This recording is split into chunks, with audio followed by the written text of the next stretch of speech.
This holiday, whether you're making a Kroger Simple Truth Turkey for 40 or a Murray's Baked Brie for 2, Kroger has fast, fresh delivery and free pickup, so you can make holiday meals that bring you all together to create memories that last. Kroger, fresh for everyone. Free pickup on orders of $35 or more. Restrictions may apply. Choose from a great selection of digital coupons and use them up to 5 times in one transaction. Check our app for details. Kroger, fresh for everyone. Get ready, Ohio. FanDuel, America's #1 sportsbook, is coming to the Buckeye State. And to kick things off, you can get started with $100 in free bets as an early sign-up bonus. Plus, when you sign up today with promo code OhioSB, you'll be all set for when FanDuel goes live in Ohio. Then you can bet on all your favorite teams and all your favorite sports with $100 in free bets. Just download FanDuel's top-rated sportsbook app. It's safe, secure, and super easy to use. Ohio, this is your chance to get in on the action. Join today with promo code OhioSB. Make every moment more with FanDuel, official sportsbook partner of the NFL. 21 plus and present in Ohio. Bonus issued in non-withdrawable free bets that expire 7 days after FanDuel accepts its first real money sports wager in Ohio on 1/1/23. Unique user identity verification required. Offer ends on the go-live date. Restrictions apply. See terms at sportsbook.fanduel.com. Gambling problem? Call 1-800-GAMBLER. The following show contains adult content. It's not our intent to offend anyone, but we want to inform you that if you are a child under the age of 18 or get offended easily, this next show may not be for you. The content, opinions, and subject matter of these shows are solely the choice of your show hosts and their guests, and not those of the Entertainment Network or any affiliated stations. Any comments or inquiries should be directed to those show hosts. Thank you for listening.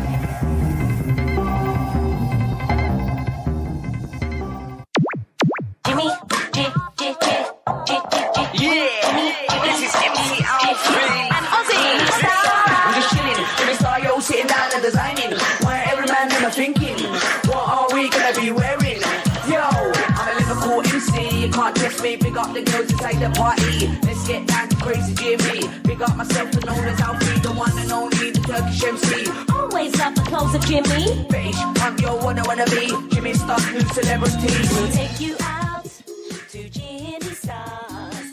Hey ho, what's up everybody? Welcome to the Jimmy Star Show with Ron Russell. We got a great show for you guys today. We got some really great guests, but before we actually, I'll tell you, we have Johnny Potenza and Ray Porter coming on. I'll tell you who they are in a bit. But before that, let's introduce my cool, outrageous man about town co-host, Mr. Ron Russell. You think we should be lighter? We should be lighter? Yeah, I think so. Okay, I'll make us a little lighter. Make us light and say bright. hi to everybody. We have to be light and bright. Jimmy keeps playing every week with the up. Oh, there you go. Now we look human. Okay. Hey, everybody. Now, here's Ron. Hi, everybody.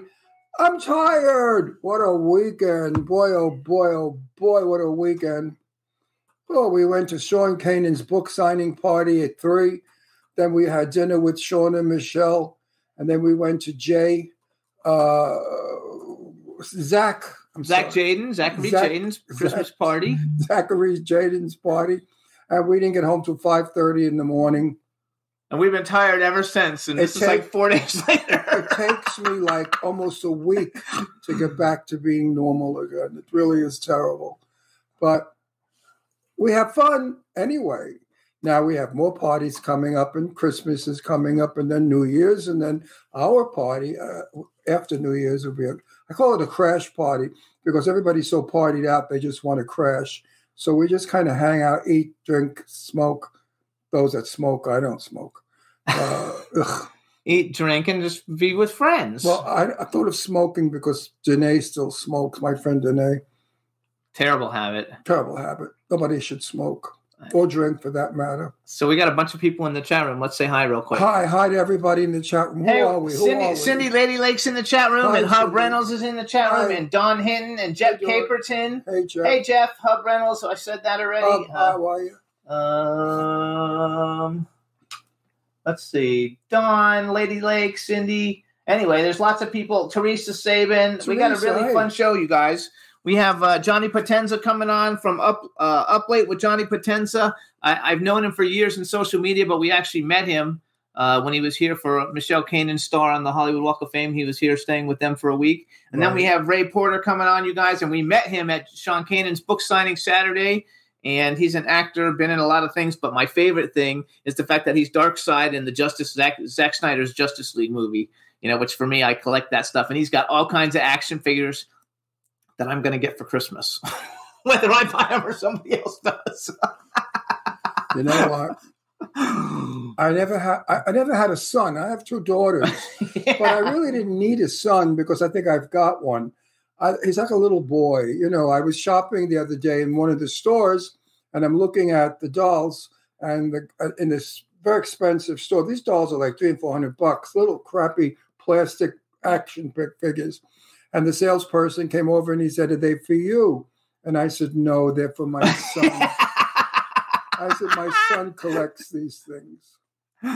I love them. I got an awesome thank you, Soho Johnny, at LA Comic Con. He got me a 32-inch Galactus, which is a really highly super coveted collectible. $700 doll. Could you believe a piece of plastic costs $700? I love it. It fits into my collection perfectly. So I know, but it's a very extravagant gift for just a big plastic doll of some idiot thing that doesn't even do anything. Just stands there. Anyway, I love it. My collection is phenomenal. We had a great time. We went to Sean Kanan's book signing, and we saw all kinds of people that we know. A lot of celebrities were there supporting. The name of the book is Welcome to the Kumite. It's the sequel to Way of the Cobra. He had some great things to say in it. Oh, yeah. Sean read, parts of the book. And the parts that he read, he was so honest about his life, his early days as a Jewish boy in Pennsylvania, where people were kind of anti-Semitic, and how he had to fight his way through a lot of things. It's a wonderful book. I'm going to so enjoy reading it, and I think you would too. You should get it. It's interesting and heartwarming. I think it's his best book so far, and I've read all of Sean's books, but it is his best book so far. I haven't read it yet, but it's well, I haven't read it either. I've read it. Who has time to read? With Christmas shopping, doing the house, doing the garden, it's like a lot of work. Then we went to dinner, and then after dinner, we went to Zack Jaden's party, and we saw everybody, a lot of people from our chat room that are all of our friends that we know from, friends. People I make movies with and people we have as friends. It was just a fun weekend, really was. Hub says our colors are popping. They love the fact that you, it says laugh out loud, my son. Did I what? It says laugh out loud, my son. And they all love Sean Kanan. Sean Kanan's great, you guys. Sean Kanan is one of our very special friends. And he is a really, he's not a Hollywood person. He still is that little boy in Pennsylvania, a hick. And that's what I like about him. He's a big superstar. He's sophisticated. He dresses beautifully. He looks great. But his soul is of a homeboy. He's like a farmer kid, a sweet guy. Very cool. And so Michelle, of course, I'm crazy about. Michelle is a super genius. She does everything wonderful. I mean, you have a problem. You talk to Michelle about it. She has an answer for it. She's so smart and so beautiful and so warm and affectionate and loving. Well, of course, she's Italian and she's from New Jersey. What else can I say? Just letting everybody too know, next week is our last show before Christmas. So next week will be our Christmas show. We're going to work on bringing on some surprise guests. And I think it'll be a lot of fun like it is every year. Everybody will be coming in to wish everybody a Merry Christmas. Yeah, it'll be a lot of fun. We're looking forward to it. Actually, I can't wait. Yeah, me too.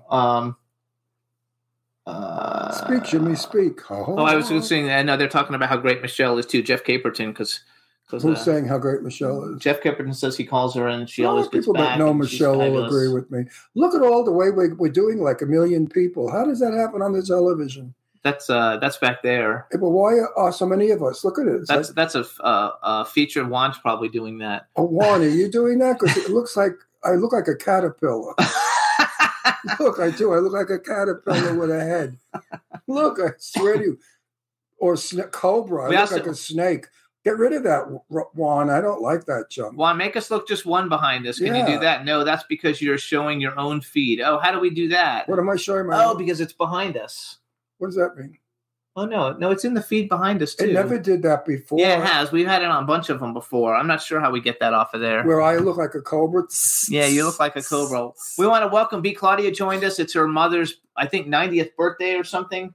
I'm not exactly sure. So happy birthday. Oh, and I forgot to say, hey, Dawn Hinton, because Dawn joined us, too. Hey, Dawn, how are you, honey? Hope everything, that's Hope on you're our feeling end. better. Let's see how we fix that. I don't know how we fixed that. It's really annoying. Let's see. Hang on. Oh, there you go. See, Jimmy, you know how to do it. No, I don't. I turned it off. Oh, turn it off. Now I'm going to turn it back on again and see what happens. Anyway, talk while I'm playing. Oh, talk. What am I? Look like a puppet? Oh, no, it's still there. I don't know how you fix that. That's because now you're it's showing not your so own bad. feed. Now we only see 1,000. We've had that behind us, though, a lot of times before. Yeah. Yeah, just at this time, because we're wearing such bright colors, it really shows up. No. I mean, I've never seen it like that before. Now it's a little better. There's only about 6 of us. But when our guest comes on, then they get behind us. Right? No, they'll be next to us. They'll be next to us, not behind us. I'm not sure. I'll have to figure out how to fix that because I don't know how to do it live while we're on the air. Anyway, so we should do our little ad stuff that we always do, you guys. You can hear the show on SoundCloud, iHeartRadio, Apple Podcasts, iTunes, Spotify, Amazon Music, YouTube, Google Podcasts, Radio Public, TuneIn, Pandora, and Amazon Prime. We're thankful for everybody tuning in every week. Last week's show was a lot of fun. Today's show is going to be really good, too. And so we want to thank everybody for always tuning in and hoping everybody's having a great holiday season so far. And part of my healthy thing that I'm on, no sugar, no processed food and stuff. Drink plenty of fluids, water. Wash out your kidneys. Keep your kidneys healthy. But drink tons and tons and tons of water. I have a thing on my lip. What is it when you have like skin on your lip that you bite all the time? I don't know. I think I need citrus. I think if you put lemon on it or eat lemons, but I have so much lemonade in me. Maybe that's what I'm looking like, a lemon. Oh, wait, smile real quick for B. Hey, everybody. So all is going good. I don't know how to get rid of that. I tried just now, but I don't know how to actually do it. I always thought that was done I on the hate other biting end. my lip, but it's as annoying as anything.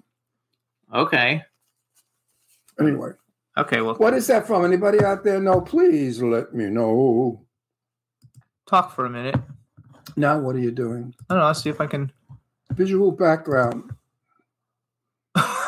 Oh, look. What is that? A kitchen? Oh, no, but it doesn't get rid of it. Oh, let me see what it is. What's that background with the piano? Oh, look. I like it. It looks like we have a piano. Get rid of it. Get rid of it. Go up there. Get rid of it. Oh, then I don't have a background. I got to go back to what we had before. Hit the X. No, you can't. I have to go back to. No, give me that friggin' thing. Hit the X. You got to turn this back on. No, hit that X so this picture goes away. Good. Now look at. Oh, I love it. Oh well, I just turned this back on. That's our house, folks. Yeah. And the baby grand piano I play every day. We don't have a screen. Oh wait, hang on. Look at that. How did you do that with somebody else's house? That's just something that they give you that you can do, but I can't get rid of these little things around us. That's okay, but look. It looks like we're in another house. Okay. Oh, can you put us like in a palace, a castle? If you load pictures into it, you can put whatever you want behind it. Do that. Well, I don't have any pictures to do it. But next week we're going to do it in front of our Christmas tree. It's Juan. I was playing on the back screen the YouTube live feed, but now I turned it off. Look at this. Now we have this background. I've never seen anything quite like it. You want to see what else they have? No wonder. I can make believe I'm in Paris or. Yeah, if we put stuff behind us, we can. I can put the Eiffel Tower and say, "Hey, everybody, welcome." There's a brick wall. Oh, I like the brick wall. Let me see that. Get rid of the X. Oh, that's nice. The brick wall, very Greenwich Village. Reminds me of our guest today. I think he's from Brooklyn. Of course, he's Italian. Where else would you be from? Brooklyn. Brooklyn. You want to keep that, or you want to go back to the house, or you want to go back to the snake? No, I like the brick wall. Okay. Because look at it. It reminds me of New York City, Greenwich Village. When I was young, all of the clubs, they were like little nightclubs where people got up and did their thing. Everybody was starting off like Ellen DeGeneres and the other one. What's her name from Jane Fonda show? Lily Tomlin. All those people, Tiny Tim. I met all of them back in the day when we were all starting off, and it was fun. We were hip. No, we were not hippies. We were beatniks. Beatnik came before hippie. Then hippie went away, and now it's I don't know what. See, this is what everybody sees. Crazy people now. That's a nicer. Your monitor is nicer than my monitor. This is one everybody sees. This is the behind the scenes one. Oh, the people see that this monitor? This is what they see, yeah. Oh, I look better on that monitor. Oh. But we could put a picture in here of Astro, and then we could be sitting in front of a giant Astro. I got Astro on my lap. I need more Astro. What else have you got? That's it. That's all they give you. You have to upload pictures. And when you upload the pictures, you see different things. I could do a nude of me laying on a chaise lounge. Yes. That won't be attractive. People won't like that. They said put a garden behind us. A garden? They said you always look great. They said put a patio with a pool, but it's like 50 degrees out. It's kind of cold. Yeah, and we have all of that. We don't. Let's put something different, like Pompeii or the Empire State Building. Yeah, let's put New York behind me. Rockefeller Center. We can't do that right now, though. Oh, we have to find it and put Rockefeller Center behind us. I didn't know you would want to do that, so we can do that. I miss Rockefeller Center, It's probably the most beautiful part of Christmas is to go down Fifth Avenue and go to Rockefeller Plaza and see the Christmas tree, the enormous tree, and the ice skaters and all the angels and stuff. Astro wants to say hi.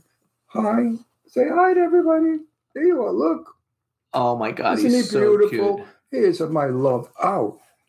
I think he's absolutely fabulous. He's my love. Okay, let's get on with the show. Let's I have to do something with my hair, folks. Should I cut it short, let it grow long, make it brown, make it red, make it green, make it blue, shave it off? Anyway, our guest is here, so let's let him in and see if we can hear him. Hey, where's our guest? Well, Yum, where are you? Hey! Oh, fellas. Oh, if this guinea ain't from Brooklyn, I'll eat my hat. What's going on? Okay, so hold on, let me make sure I got all my volumes. Jesus Christ, you got the map of Brooklyn on your mug. No, so he has a fake background too. That's his room where he keeps all his music memorabilia with all that Kiss shit because we did a test this morning. So you're like me, you're an Italian from Brooklyn. Yes, how you guys doing? Thank you for bringing me on the show. Yeah, I'm from Brooklyn, New York. We're in We Brooklyn. can never tell. You know what? He's lucky. I'm lucky because you ain't lucky. Because you're not from Brooklyn, you little faggot. He's from Florida. He's a Florida. Wait, we have to introduce him before we start talking to him. He's a Florida alligator sissy. What? We have to talk to him. We have to introduce him before we talk to him. All right, introduce All right, him. everybody. Now we want to welcome to the Jimmy Star Show with Ron Russell, host of Up Late with Johnny Potenza, also known as Johnny P. Johnny Potenza, hello and welcome to the show. In the flesh. What's up there, guys? Yay, we're so Good, happy. good. So you already know my cool, outrageous man about town co-host Ron Russell. I know you, man. But, Yeah, we had a great time in Palm Springs. I told you look like Tony Curtis. right, everybody told me that. But it's nice to hear somebody speaking English correctly. Yeah. And when you and I speak, we speak English correctly. The rest of them speak some phony English. Right? It's an understatement, Ron, because I'm not English wasn't never my strong point. So the Brooklyn accent, on top of not able to pronounce certain words, is like my slick. So, but yeah, we're one of a kind. Something. If it wasn't for my Brooklyn accent, I wouldn't be in half of the movies I'm in. When they need a mafia killer gangster, they want a real McCoy New York accent. They say, get Russell. Nobody speaks like him. I can clean it up. I can do it. I can speak very clearly and perfectly, and then I sound like a big old queen. But, I don't like to do that bullshit. I like to be me. So what do you do? What do you do for a living besides make pizza? Well, this I'm wearing. I don't make pizza. Potenza, is that where your family's from? Potenza? No, everybody asks me that. Potenza is my last name, and it's a town in Sicily, Italy, as we all know. But no, I'm from Potenza is in Italy. New York, Bensonhurst. He's from Bensonhurst. Oh. Yeah, 72nd and 18th Avenue. Yeah. We know. I'm a lot older than you are. So the people that I grew up with are all dead. They were killed. They were shot in the street or they were murdered in their homes. If you're from down there, my grandfather was Joseph. I was from Red Hook. Red Hook. Joseph Vitoli, my grandfather was. He was like, he was a friend of ours, Yeah. But he died in 1970, so. Yeah, Bensonhurst. I have such wonderful friends in Bensonhurst who I really miss a lot. True blue people, no bullshit people. They tell it like it is. Yeah. If you're square with them, they're square with you. That's how I am. Brooklyn. If I had a lot of money, which you need a lot of money to live in Brooklyn nowadays, I would buy something in Mill Basin or Bensonhurst, but it's in the millions. I mean, it's crazy. The property value in Staten Island and Brooklyn is through the roof. Well, you're from you're in Staten Island now? Well, I was in Brooklyn till I was 12, and then my father bought some property, and he built a house on Staten Island. So then I grew up there. So now I've been bouncing forth to the Jersey Shore, and I stay in Staten Island right now. So I'm like bouncing back and forth. Yeah, I was born in the Red Hook projects in Red Hook, and I lived until my father bought a house in Astoria, Queens, and then we moved to Queens, and my mother was never happy. Yeah, no, she missed the store, she missed all the women. It was a family. Living in Brooklyn was a family. We all knew each other, went to each other's houses, Christmas trees. This is a different animal, Ron. From my old band, NYB, my guitar player, one of my best friends, he lives in Jackson Heights, so I'm very familiar with Queens. Different town. Yeah, but I lived in Astoria, but in my 20s, I only hung out in Brooklyn. I hung out with my old Brooklyn friends. The Astoria people were okay, but nobody was like the Brooklyn people. No. I mean, I used to go to their house. The mother would say, "Ronnie, come in here. I got for you. What do you want? To sit down, Ronnie. I made a nice cavatelli. You want you want a pizza? What do you want? A pasta chocolate? Sit down and make a coffee for you." It was nice. It ain't like that no more. God forbid you get a coffee from somebody when you go to the house. No. Now my friends that are my age, they all have maids. And you go to their fancy schmancy houses, their McMansions, and they say, "Just a second, I'll have the girl get you a coffee." And I say, "Fuck you." So hold on. So, all right. So you guys, I originally met Johnny, actually never physically met him, but we met because we followed each other in social media. I originally followed him because we have a mutual friend, Sean Kanan, and I think Sean was promoting he was on your show. Yeah. And so I followed you, and then you followed me back. So it's been years, but we met at Michelle Kanan's star on the Hollywood Walk of Fame. We had a great time. You're kind of in the same business that we are all around because you're an actor. You've been in movies. You've got a talk show. Neither one of us are drummers in a band, even though Ron used to sing. And so sing, is that it? You used to sing. Sing. Well, sing means almost singing, you fucking idiot. He used to sing. I'm going to kill him. But it's different because you didn't sing he sang in a rock band. It's different. Yeah, I sang in front of 350 people eating in supper clubs all over the Eastern Seaboard. You think that was easy? People drinking and eating? And me up there singing? It wasn't easy. Nothing's easy. Because if you didn't sing right, they'd throw an apple at you. They'd throw Well, I was trying to lead up to the fact that he's a drummer in a band. He had a band, you guys. He started drumming. He was a drummer since the age of 12. He studied under Jim Chapin, father of Harry Chapin. Your band was called NYB, which stands for None of Your Business, which is so like New York. Yeah. Negative. None of your business. You're just jealous because you were That's born. That's not negative. You were born. That's what everybody used to say. They go, "What's the name of your band?" NYB. What does it mean? None of your business. But I was I don't know what. I was arrogant and ballsy back in those days. I'm more on the mature, arrogant and ballsy level now. How old are you? Me, I'm 55. Are you married? I'm actually widowed. My fiance, who was going to be my wife, passed away of breast cancer 4 years ago. I'm sorry to hear that, but I'd like to. I think. How tall are you? Me, I was 5'8", but I shrunk down to 5'7". Now, doctor said I shrunk an inch. Oh, so I can't fix you up with my daughter Deirdre because she's 5'11".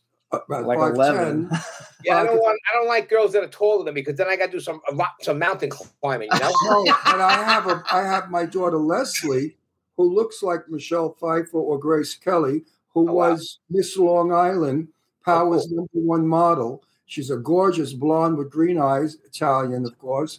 And she cooks and cleans, and she's a homespun. She's no putana, and she's not a tomato. She's a nice girl. That's the only girl that I would date down the road if it ever happens again. They have to be really special and sent from the man above. My daughter's so special that no guy is good enough. Yeah, I could take care of myself. I'm a good cook. I could clean. I shop and do all that nonsense. You know, the crazy life that I lead, I like to come home to a normal life, honestly, and just. No, my daughter was engaged to a guy, Joe Diarchi from Brooklyn, and so my daughter's very smart. Anyway, we're not setting up your daughter. Shut the fuck up! I could get rid of you. Oh no! No, my daughter's 50. My daughter's 52. Go on her page on Facebook. Leslie Sarego, Sarego, and look at her. She's beautiful. She's sweet as hell. Everybody loves her. All right. Huh? Where's she living? No, she was born in Manhattan actually, and then we lived in Garden City. She grew up in Beverly Hills when we lived there, and now she lives in Palm Springs. Okay. This is the dating game with Jimmy and Ron. So yeah, listen, you know what? Years ago, this is what the old guineas did. Yeah, they sat around. The commanders sat around the kitchen and they said, "Hey, you got a son? Oh, I got a daughter. Hey, fix your daughter up with my son." It's better. Did you go on these lines, these computer things with all these people? It took me a long time. I was devastated for years, and I could talk about it now. But she was my life, and you know, to watch somebody go like that at an early age at 45, it destroyed me. So it took me a long time to build myself back up again. Now I feel good. My main focus is I got to make it somewhere in this entertainment business, and I got to be able to retire comfortably down the road. That's my goal right now. If somebody comes in my life one day and it's special, then I'll make that move. But right now, I'm just focusing on that. Well, my daughter's background is she handled all the business for Sharon Stone, for all the movie stars. She worked for Platinum Business Management in Beverly Hills. So all of these stars were her clients. Oh, cool. So my daughter knows the business back and forth. So it's not like you're marrying some moron. He's not marrying anybody. You never know. All right, let's go on. Meanwhile, everybody listening loves this kind of show. All my fans out there are saying, "Oh yeah, Ron, we want Leslie married." Anyway, let's go back. Now let's hear it. So you have a talk show. He has a show. Let me go back for a second to correct. Let him go back. Go ahead. I don't call myself an actor. I did some film work, but I mean, I'm not one of these guys that does a couple of little parts. You see them, and that's all I did is independent films, background. Some big films, but you see me for 5 seconds.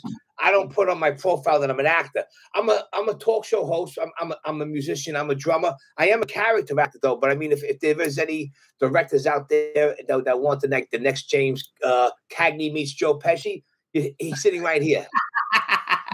So perfect. Wait. So you're a talk show host. That makes you our competition, which makes we do two different things. Wait a second. I do a live studio audience. It's like a low budget Johnny Carson meets Jimmy Fallon show. Wait a second. Hold on. I'm going to drop a dime. Okay. And have your legs broken. I continue to be a talk show host. Get out of the fucking business. It's ours, not yours. You get it? He doesn't stream. You don't stream? No. No. We do it. I do a whole format, Ron, with a studio audience, small studio audience. I come out, do a monologue. I got a comedian come on, then we interview an actor or an author, and then the band plays. I usually get up and I play the drums for a song, and then we close the show out. But I like that. I mean, I tried this during COVID.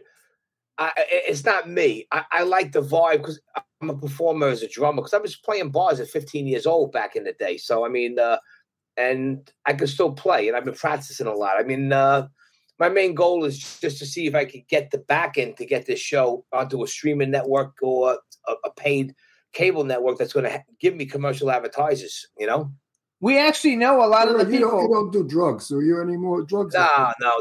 I like to have a couple of drinks. I dabble with a little whiskey and a little wine every now and then. But business first. Play hard, work harder. Yeah, my daughter doesn't ever did drugs or drink. I raised them really Italian. they have all the values that I was raised with. So go back, hold on. So, because I wrote down like, okay, so then first of all, how do people see this? How do people actually see your show? Tell people how they see them. Well, the easiest way for anyone to see it is just stream it either on YouTube or Vimeo.com, and or if you got cable network, it airs on LA 36 near you, and then all the 5 boroughs, and in Las Vegas on like Spectrum and Time Warner. It's around RLN and whatever else is there. They send it all around, but pretty much everybody's watching, they're streaming everything, because who has time to really focus in on a certain time when it comes on unless you DVR it, Right. So the website is... I have to brag. We have now over 5 million. We had 5 million people. Now we have over 5 million, my producer tells us, all over the world that watch this show. And I said, but they don't understand English. And they said, yeah, there are more English-speaking people all over the world than you can imagine. And we're a streaming show. All right, we're on the air 14 years, but still. 15. 50, fuck you, 50. You're always correct, but that's good. You're streaming back then? You're streaming? We've been streaming for about... No. He had a radio 10 years. show. 10 years we've been streaming. I came on it as a radio show, and I hated it because I don't do radio. And I said, let's do streaming. And he fought with me, and I was punched him in the face in the car. But I jumped out at a traffic light and started screaming obscenities at him. And then he said, get back in the car. And I did. And he said, okay, we'll do it. We had a sponsor who got us started us streaming. I started it. Give me the credit. Yes. You started it, but I found the person to pay for it. You know what? I don't know why I'm with this guy. So hold on. I felt it boring doing it by myself, but then when I talked to the guests, it was great. But it's good to do what you guys are doing and have a co-host, because then it's a little more entertaining and it's less work to do, because you can just bounce off each other and improv, Yes. It's really, we improv everything. Yeah, but it's really not less work because I got to carry this show. Yeah. Moron here just does the advertising. Yes. I do the whole, I talk like personal. Where do you live? Here in LA? No, he lives in New York. He you're in New York? shows in New York. You flew out for the Star? He stayed here for a week. Sean's a dear friend of mine. Met him years ago at Grandpa's Comedy Club in Staten Island. He performed in 1997. I knew the owner of Grandpa's Comedy Club, the old Al Lewis's club from the Munsters. And then we became friends, and then as years we became tight. And then he's my brother now, and he invited me to come down, and he invited me when he came in, when he did the Walk of Fame in 2016. So I needed to get away. It came at a perfect time. I told him I was coming down to see him, because when he come down in October like last time. So it was actually 5 years almost to the date that I came down there. Now that I'm starting to travel again, because I'm ready to kick ass whatever time I got left. So wait, I got a list. Both my daughters are not happy in California. They want to go back. They want to go back to New York. Leslie definitely is going back. Deidre wants to go to Pennsylvania. She wants to raise sheep up in the farm. She's nuts. But they don't care for California. California is not for normal people. I like California, but certain parts of California, just like New York, it's going downhill, unfortunately. But Palm Springs, LA is garbage. Yeah, I love Palm Springs. It's so clean. It's nice. It's relaxed. Not so much anymore. We got tents and we got beggars and people peeing and shitting all over the streets. We have a lot of garbage starting to happen here. It's just, the way of the world now, the new world they speak about. This is the new America. You can have it. Yeah. So hold on. Let's get out of that. Okay, so we got the show. I'll wait with Johnny Potenza. Well, actually, a lot of the people that you've had on your show, we know or we've had, besides Sean Kanan, which that's how we met you in the first place. We've had most on our show. Al Sapienza's been on our show. John Fiore. Great guys. Fiore, he's coming on in January. Apache Ramos, I know just because he's from the Warriors. Great guy. Noel, we've had on the show that we met in New Jersey. Davy Jones, Freedom Williams. I actually worked with Vincent Pastore on a film, and Frank Vincent. Shirley Jones, Ron knows. Yeah. Michael Beck. Of a girl. Michael Beck. And then Steve Dash used to be a really good friend of mine. He lived in our station that we broadcast out of is in Florida. And Steve Dash lives in Florida. And plus, I'm a big horror movie fan, and since he was the first Jason. We should ask Shirley to come on. He's a gentleman. Steve was a gentleman. Yes. You had Shirley on your show? Shirley You know, Jones. I didn't have him on my show personally. I interviewed her at the Chiller Expo in New York. Did you ever go to them? Yeah, we went to one of them. It's in New Jersey, right? Yes, there's New York and New Jersey, but this is the New Jersey one. And what the hell was it? And I think it was Hackensack or somewhere. One Hilton Court, wherever that was. I got a brain fart right now, but yeah, that's where I did the interview with a microphone. I really don't like doing microphones. I like sitting behind the desk and just coming out in front of an audience. But listen, you got to do what you got to do sometimes, right? Yeah, we've got a couple really good interviews that we did with people at film festivals. Stephen Lang. Yeah, great guy, Stephen And Lang. he was actually coming on our show, and then my dad died, and so he didn't come on the show, but we met him anyway. Well, right now, he's got big again because of Avatar. There are 3 of them coming out. But Stephen is a terrific guy. He'll probably come back on our show when he has time. Terrific guy. Avatar came out last week. I know, but he's busy running around doing promo. Yeah, we have to try. He could come on now and promo the movie. So who's your most amazing interview? Like, do you have an interview you thought, oh my God, this is the person I liked interviewing the most? And don't use mine. That's a hard thing to do, but I can say the top couple. Joe Franklin was definitely great. The legendary talk show host, Joe Franklin. I don't know who he is. I met him once. You won't believe where. Where? At a Needix stand in New York. Remember Needix orange drink? It was on the corner of 59th Street and 3rd Avenue. Yeah. I went, and there he was eating I think it was a hot dog and an orange drink. And I went to speak to him, and he spoke back to me, and the Frankfurter was flying out of his mouth, and it was disgusting. He was a mess. He was really this. Yeah, I know. He was just funny. This is on my wall. Let me see if we can get this on. This is a picture. I don't know if you can see it. It's breaking up. Yeah, yes, right there. Yes, right. On my show, he signed it. But the funny part was, I was in his office, and he was eating fried chicken, and I put him and I had a picture for him I signed one for him for his wall because he told me to. And I go, Joe, sign this for me. He goes, okay, man, let me do it. I go, wait, falls out of his mouth. Sure, let me get it. And I'm aiming with this shit. His hands are all greasy, and he had then he crosses it out over here.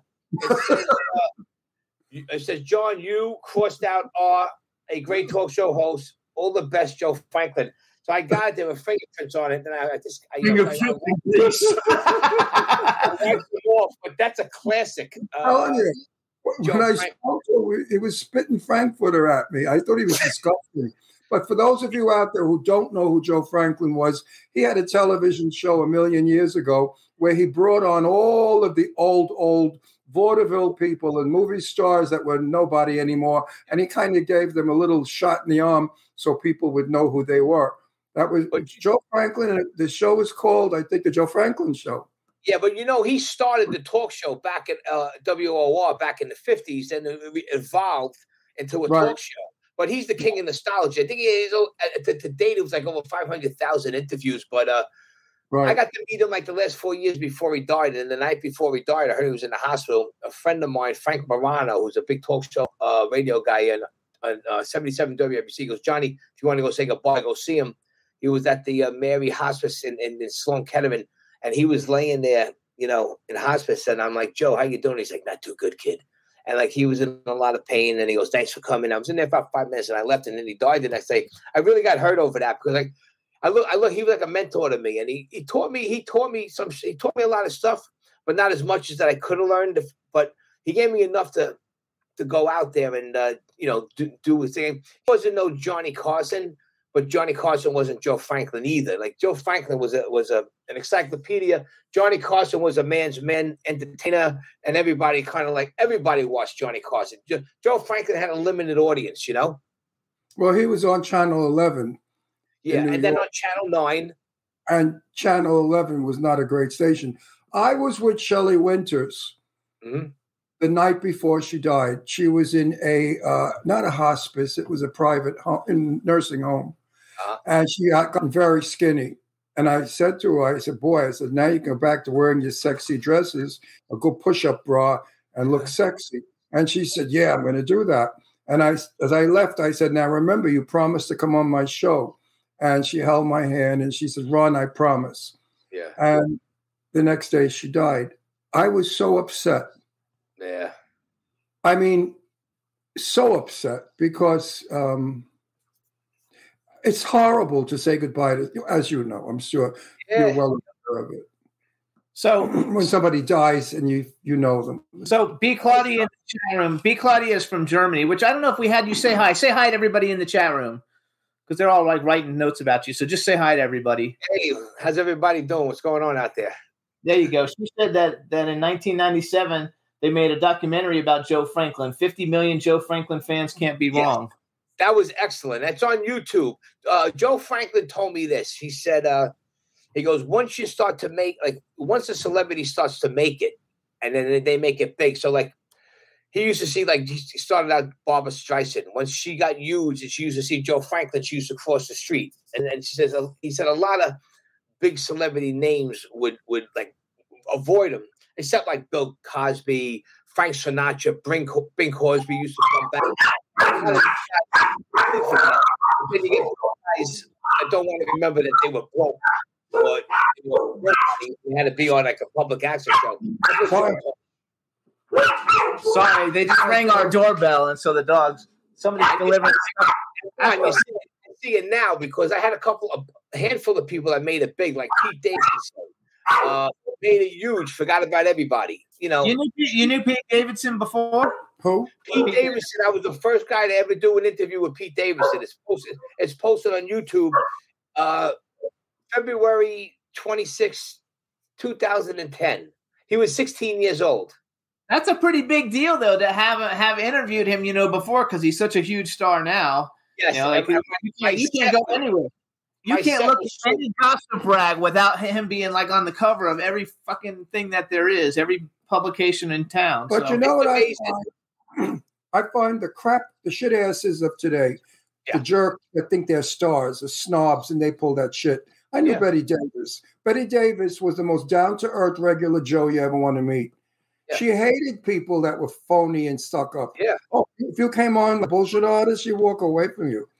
So there are I found that the major big stars of yesteryear were far more generous with the public than, I mean, like, look at these, Brad Pitt.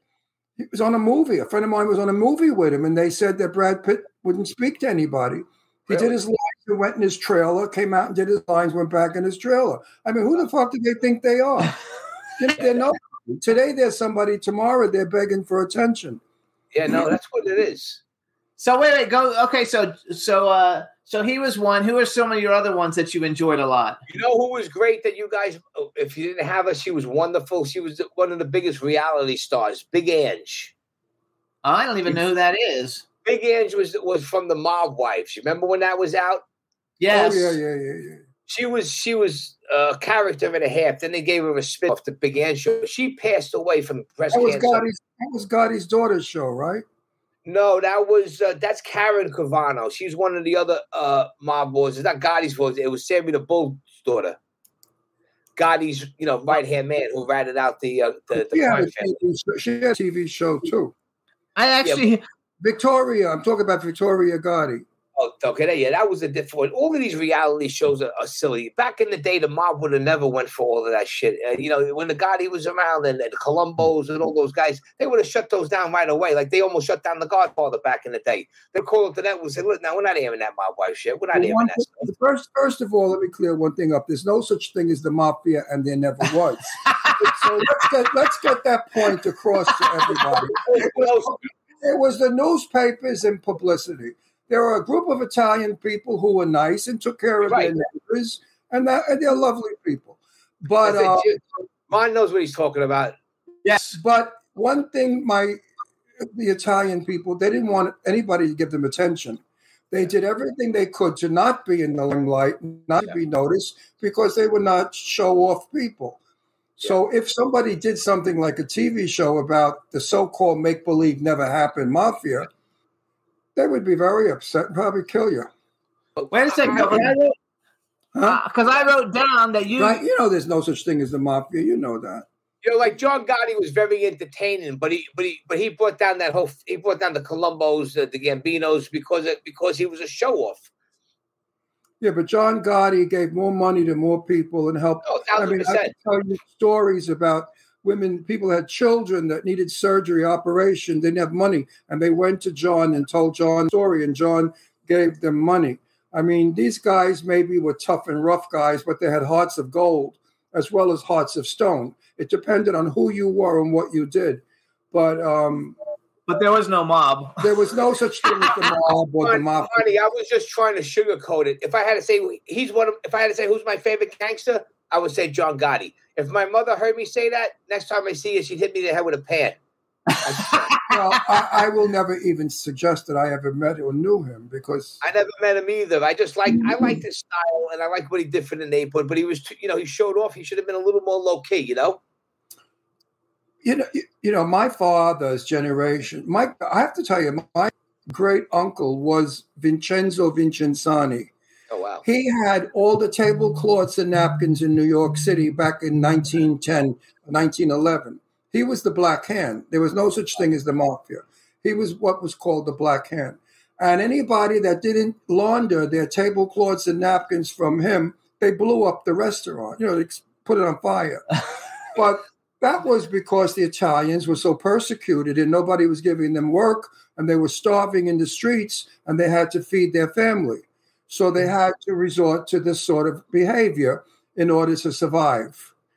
Of course, as the years went on, the media and the press said, let's make up stories about Italians. And every Italian is Sicilian and in the mafia, which is nonsense because there is no such thing as the mafia. So hang on. Go ahead. Story says with Sean Kanan.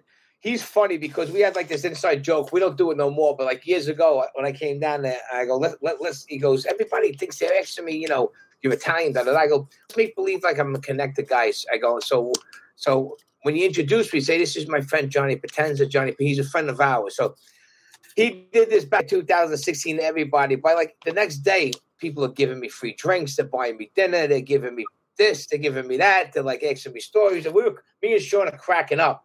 And I'm walking around like I'm the Don on a low key thing. But it was funny how everybody was like just like kissing up to me, like My father used to be a set designer for Broadway for the Lower East Triborough Theater.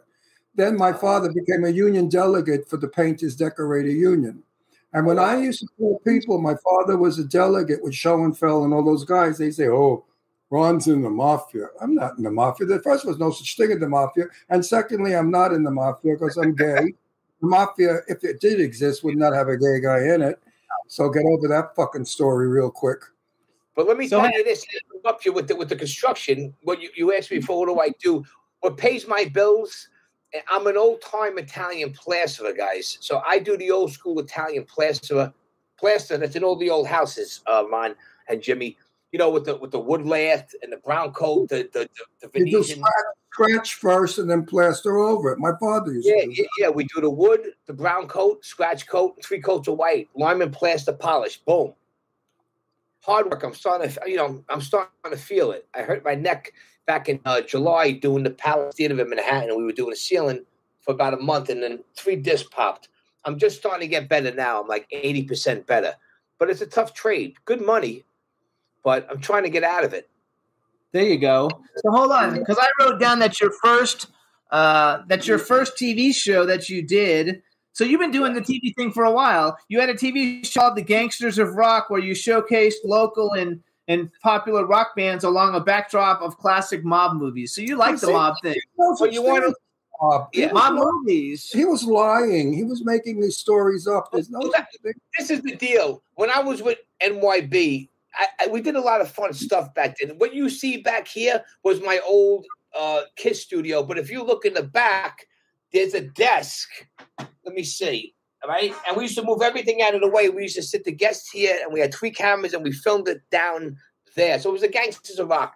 And then I was known, my producer called me the wise guy of rock and roll because of my New York City persona. So I kind of went with it, the Gangsters of Rock. So it was gangster clips with rock and roll footage. And that's what the show was. It was a theme. It was like a street version of Wayne's World, but in a more cooler way. So I mean, it's all public access. I won some awards for it. Did that for about like 50 episodes, and then true story. I got suspended out of the public access station because this one guy was starting in with me, and then I told him I was sick of him, sick of his shit. And he goes, "What are you going to do?" I go, "Let's go outside." So we went outside. And he was about 6-something. I pushed him. We started wrestling. They broke it up.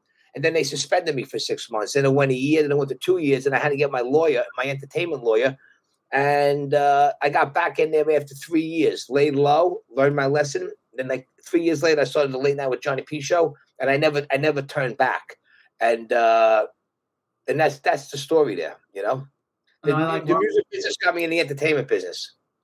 So, like our best show, I don't know if it's our best show, but our most viewed show was with John Barrowman, who was like from Doctor Who, and then he had Arrow. He has all kinds of shows and stuff.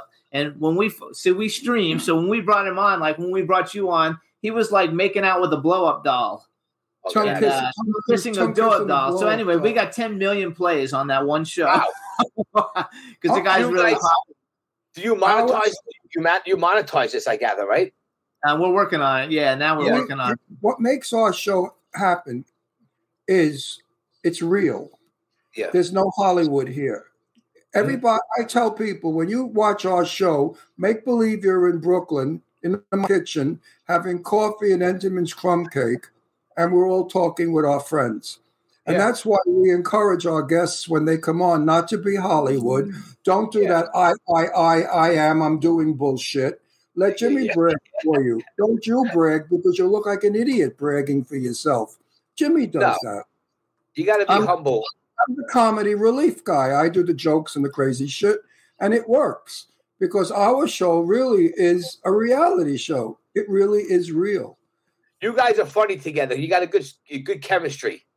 Yeah, and when I fight and call them names and stuff, that's all bullshit. We just do that for the fans because they love it. I get fan mail saying, "I love when you fight with Jimmy. You are hysterical." They love it when I call him Fig Mary Bottom Bitch. They love it. See, you got the same. You got the same hair as my father. He was a plasterer, but then he went to be a cop. Yeah, he was a cop for 2 years, and he was a New York City firefighter. They retired. And then when 9/11 happened, he volunteered for a month. A couple of years later, he got cancer. 5 years later, he passed too in 2009. Good guy. How old was he? He was very young. And when did he die? How many years ago? 2009. He was an awesome dude from Brooklyn. He went to the Utrecht High School. How old would he be today? About 80, about 60. Close to 80. I'm 82, so I probably 81, yeah. I maybe could have met him. I mean, he would have loved him. Knocked around guy, my brother. So go on a bucket list, like a bucket list, like you've interviewed a lot of really cool people. We've interviewed a lot of the same people. If you could interview any male and female on the planet, like who do you want to interview that you have not interviewed yet? I would just love to interview every A-list celebrity and B-list celebrity and up-and-coming local celebrity out there. But I would love to get Stallone and Leonardo DiCaprio, De Niro, everybody, you know? I love it. I spoke to Stallone in a movie lobby. We were waiting to go in. I was with my daughter, the beautiful blonde. He's like, I don't know, retarded or something. I was talking to him and he just like was. Well, it's amazing because did you see his new series, Tulsa King? I haven't seen it because I don't have Peacock.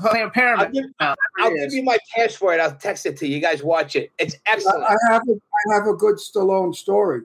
My friend Barbara Lux was an interior designer, and she was doing this doctor's house up in the hills. Sylvester Stallone lived next door, and they were doing construction. So all the rats in the hills got loose, because they were digging.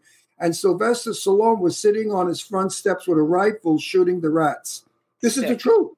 He would sit there with a rifle and shoot rats. So I thought the press never wrote about it. I would like to actually, though, interview him too. Because there's no interview. There's no way you're going to get anything but. I don't know about that. No, he doesn't create. Sylvester. I would like to get John Travolta. I'm a big John Travolta fan, and he never shuts up. What about chicks? So if you, what are some of the female, A-list actresses that you like? I really like as a woman, young generation. I think kicks ass. That's really good. Is Miley Cyrus? We love Miley Cyrus. Yeah, I do. Ron saw her on New Year's Eve a couple of years ago, and she was dressed like a Hollywood, really elegant and stuff. And Ron was like, "Oh my God, that's so great!" It's so nice to see them women. Remember when the Gumadas, what they used to look like years ago in Brooklyn? Everybody was dolled up with jewelry, beautiful fur coats, gowns, men in tuxedos, suits. Today, they all look like pigs. They look like slobs, like they were working in the fields. Horrible. And you know what? My mother had a fur coat that she was giving away, and my little cousins in their 20s, they didn't want it. What am I going to do with this? I'm not going to wear it. $10,000 mint coat.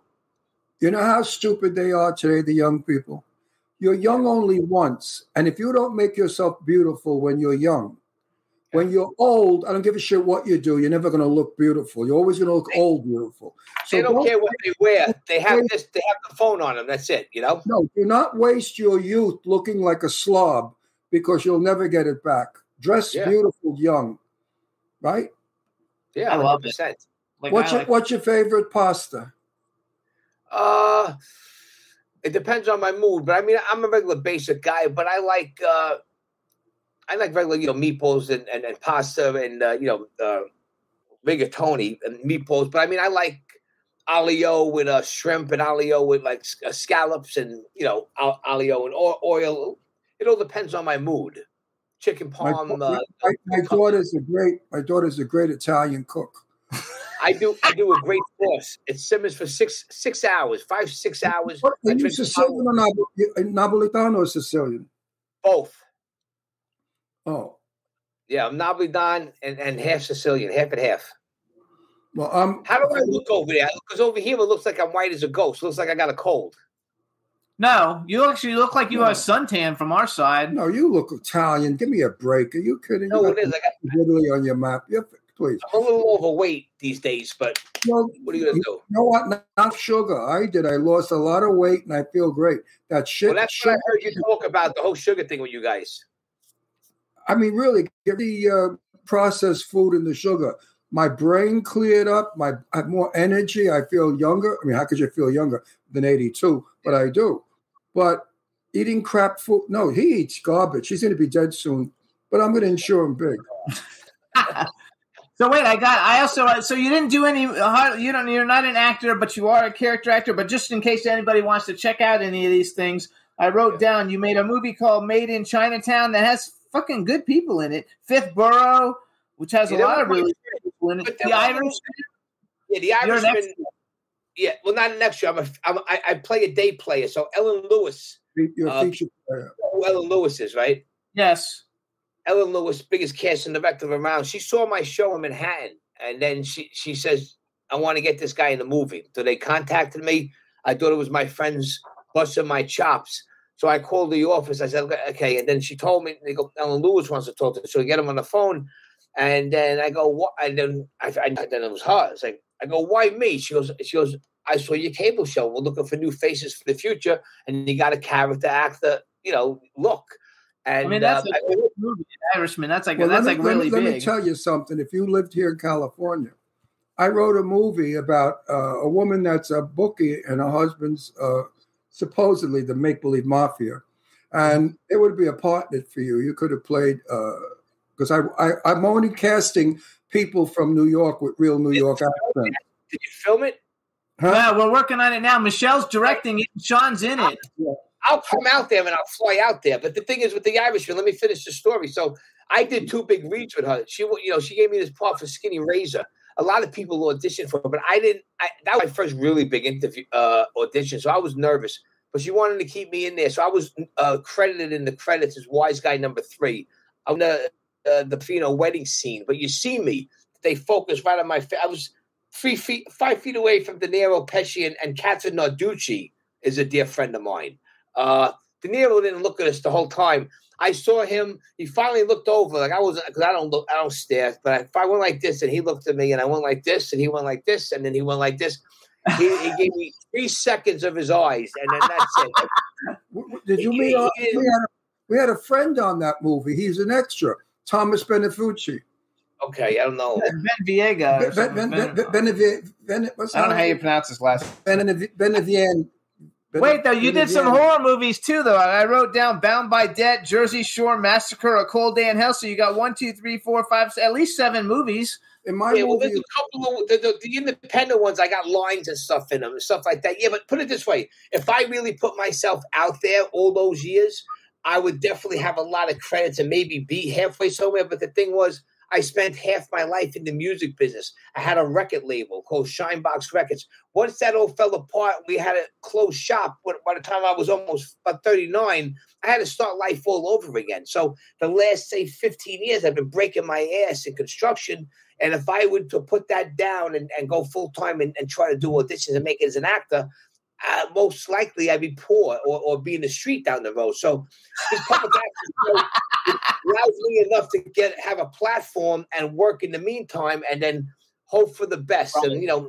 And I came back to life, so I'm ready to work hard this next couple of years, and hopefully with the will of God, I'll get my dream come true one day. We'll see.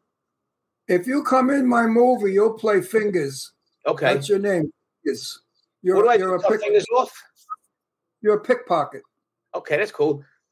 And the mob boss calls you Fingers. Okay, yeah, listen. I think it'd be perfect. As I said, my movie, I hate when people try to imitate our accent. They sound like stupid idiots. I hate when they do that fake New York accent. I want to puke. So you have to hang out with me. You'd have to hang out with me for a couple of days, just us, and see really how my personality is. Sean will tell you, what you see is what you get. But we're from Brooklyn. That's the Brooklyn thing. Everybody from Brooklyn is that way. No, we don't like bullshit artists in Brooklyn or fancy schmancy people who think who the hell they are. Brooklyn people are very down to earth. But Lainie Kazan is from Brooklyn, perfect. And everybody in the whole cast is all New York, Brooklyn people, practically. But you know what I'm talking about, Ron? There's some people that overact, even though they're already Italian Brooklyn. They go, hey, forget about it. They do, it's too much. And it's like, it's overwhelming. Those are the people, we call them bean shooters. No, what do you call them? Bean shooters. Bean shooters. Right. Nobody could say forget about it like we do. Forget about it. Yeah, forget about it. I mean, forget about it. I mean, nobody can say it like us. Nobody. They try, but they sound like they're constipated. Like in Donnie Brasco, right? Right. That was a great movie. No, I think, you know what? Sometimes I lose my Brooklyn accent, and I say to Jimmy, got to go back. I go to Brooklyn for a day or two. Guess what? My accent, like now, my accent is thick talking to you. Yeah, with the California people, I noticed they love the New York City accent. Brooklyn accent. New Yorkers talk very nice. Manhattan people speak like television people. A little different, Brooklyn, yeah. Bronx people don't even talk. Bronx people talk ignorant. They're stupid. They just don't use any proper grammar. But Brooklyn people use proper grammar. He said that's him. So you're not from the Bronx. You're not from the Bronx. You're from Brooklyn. No, from Brooklyn. Everyone from Brooklyn is in Staten Island. So I moved into an area called Prince of Spades on the South Shore. It was all mafia orientated. That's where the guys. Stop with that word. There's no such thing. They're all dead. No, there never was. There never was. It's all publicity. It was that drag queen. What was his name? The head of the AI, the tranny, the cross-dresser, Hoover. Not Hoover. What was his name? Yeah, Hoover, I think. Who was it? She was Hoover. The FBI guy. Hoover. Was it Herbert Hoover? Herbert Hoover. He was a tranny. He used to dress in drag, and he had his boyfriend with him. He's gay as a lark, and he was so bitter because he was gay, and the Brooklyn people used to call him, faggot, and he got upset. So he said, I'm going to create the word mafia and make it up and ruin it for all the Italians. Do you know Jack O'Halloran? No. So we have to introduce you to Jack O'Halloran. He lives in Florida though, but he wrote a book about it. And his father, his father is Albert Anastasia. Supposedly. And but he's also really famous. He's really famous because he was like the bad guy, one of the bad guys in Superman, and he's in King Kong. He's in all these movies, which he basically said he got in because of the movie I saw last night with the Robert Mitchum, Marlowe, Detective Marlowe. He's in a bunch of movies. When we had him on, I've known him for many years, and when we had him on, he basically the mob that doesn't exist is basically how he got into Hollywood. They put him in all those movies. Yeah. Did you know what? Hey, Ron, did you know Robert Mitchum?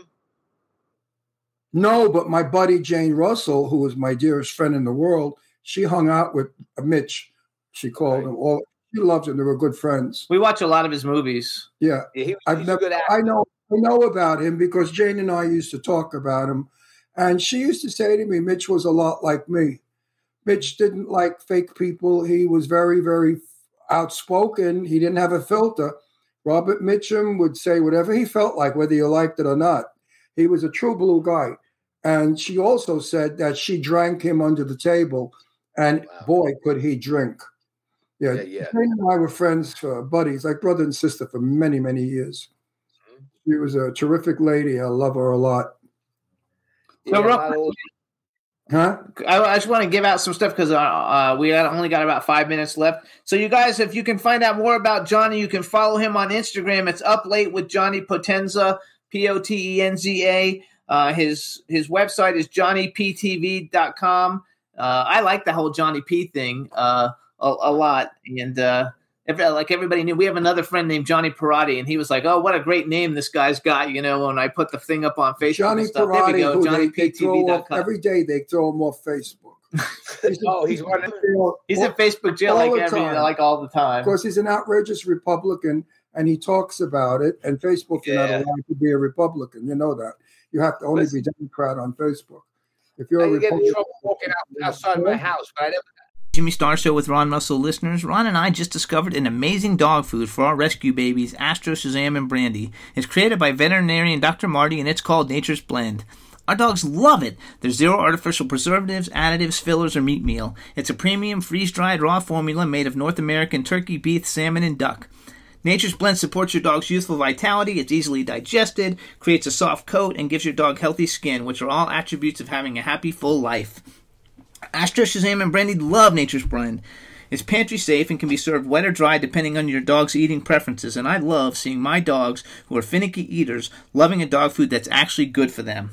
Right now, Nature's Blend is offering a special for Jimmy Star Show with Ron Russell listeners. Grab up to 54% off Nature's Blend by going to drmartypets.com/Jimmy and Ron at checkout.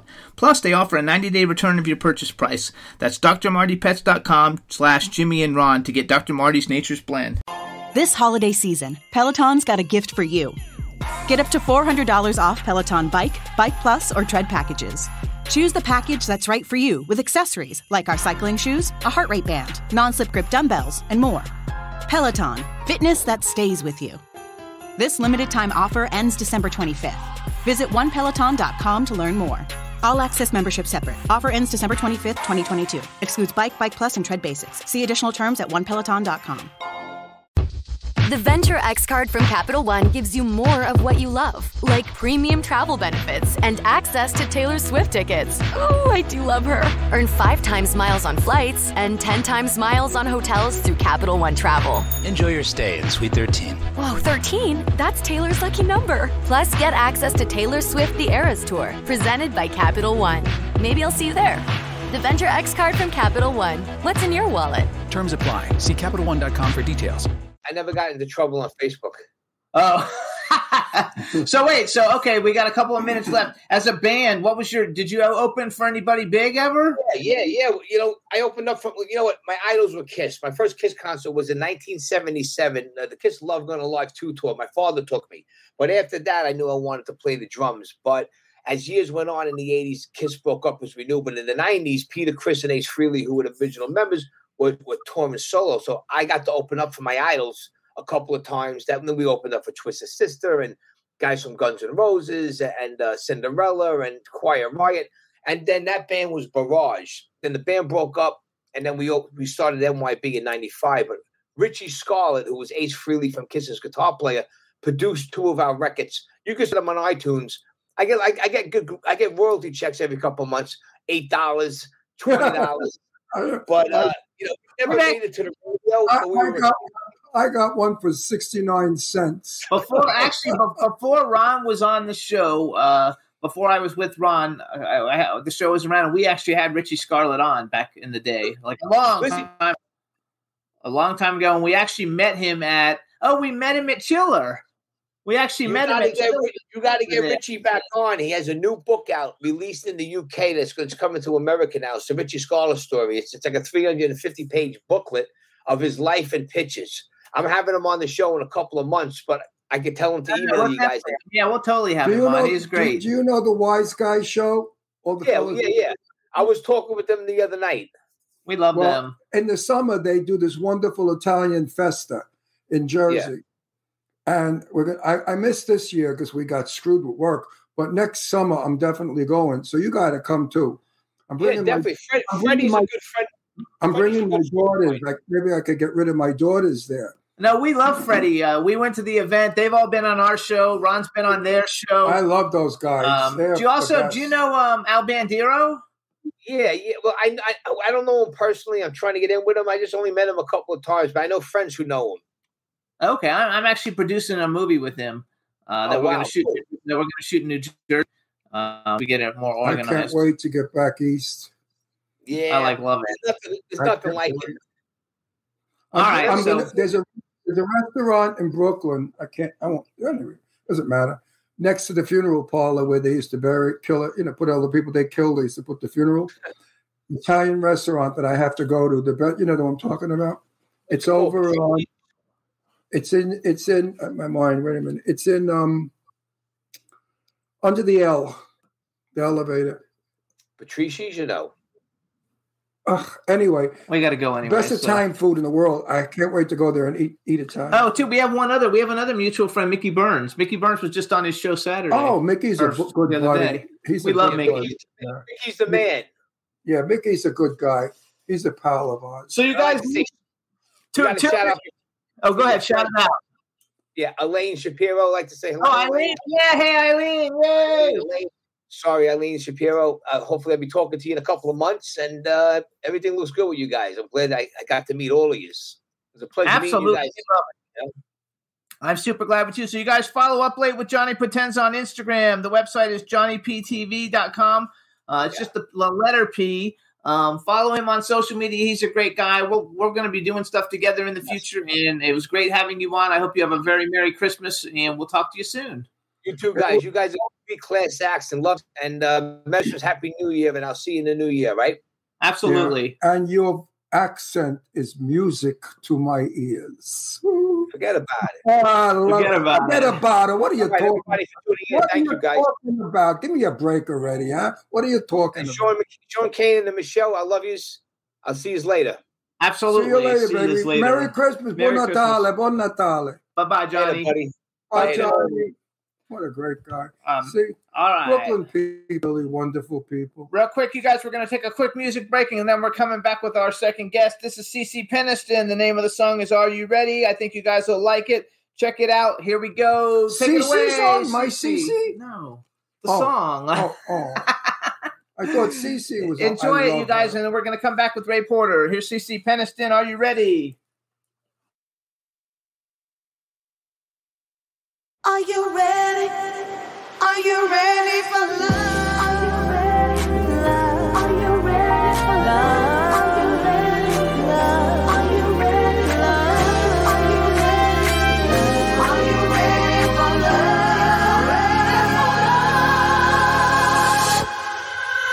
Are you ready for the day when love is away? When there is no more war and poverty? Are you ready for the day when love is away? When everyone will finally be free? Are you ready for the day when love is away? Imagine just how happy we will be. When love is away, there will be a brighter day for you and me. Are you ready? Are you ready? Are you ready for love?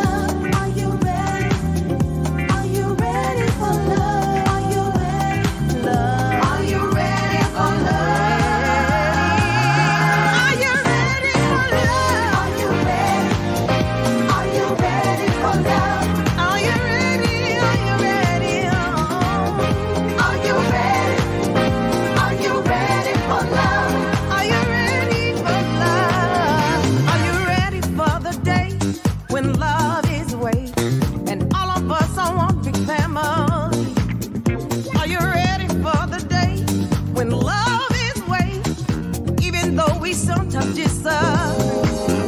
Are you ready for the day when love is away? Kindness is a new reality. When love is away, there will be a brighter day for you and for me. Are you ready? Are you ready? For love? Are you ready? Are you ready? Are you ready? Are you ready? Are you ready for love?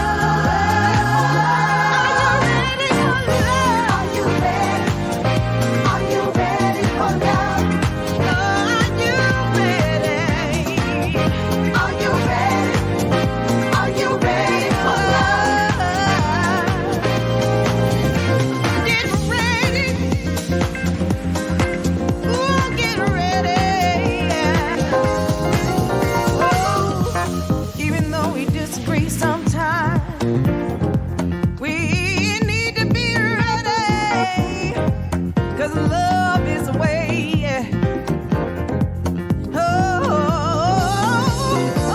Tomorrow is a brighter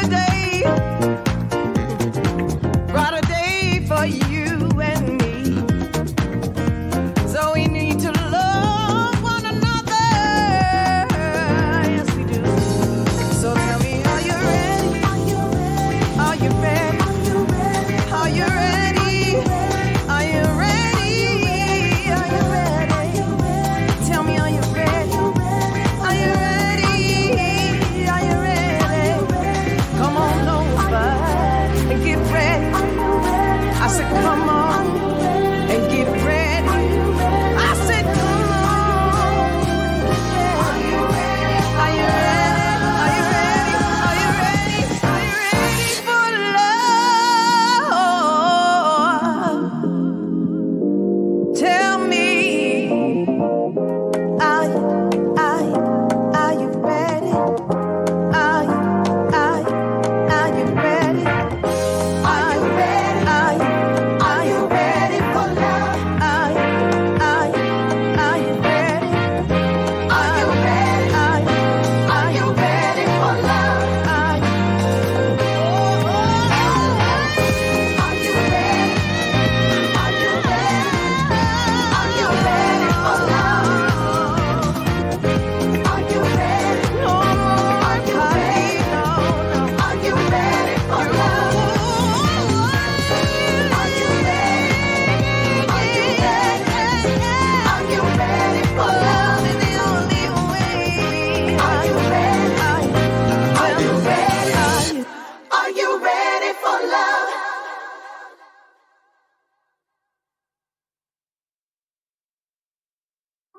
We're back. Yay, everybody. That was CeCe Peniston, great friend of ours. We love her. So crazy about CeCe as a person. I love her to death. She's the nicest girl in the world, and I love her voice, and I love this song. And of course, my favorite is her song, Finally. So now we're going to bring on our next guest, everybody. Hopefully we can hear him and everything is good. Let's see. Hey, Hello. Ray. There you are. Hi. How are you? So you were dancing, I heard. I love CeCe. Are you kidding me? Come on. I mean, I need a mirror ball in here. I mean, you know her personally? I do not. You do. Oh, yes. And I got to tell you, if you met her in person, you'd love her more. She's the nicest girl in the world. She's really nice. There's so much joy in her music. And, I associated with a time when I was much younger, but a lot of the grownups around me loved CeCe. And so, I heard it a lot. And yeah, wonderful stuff. So hold on, let me do an intro. All right, everybody, now we want to welcome to the Jimmy Star Show with Ron Russell, the amazingly talented Ray Porter. Hello and welcome to the show. Hello, gentlemen.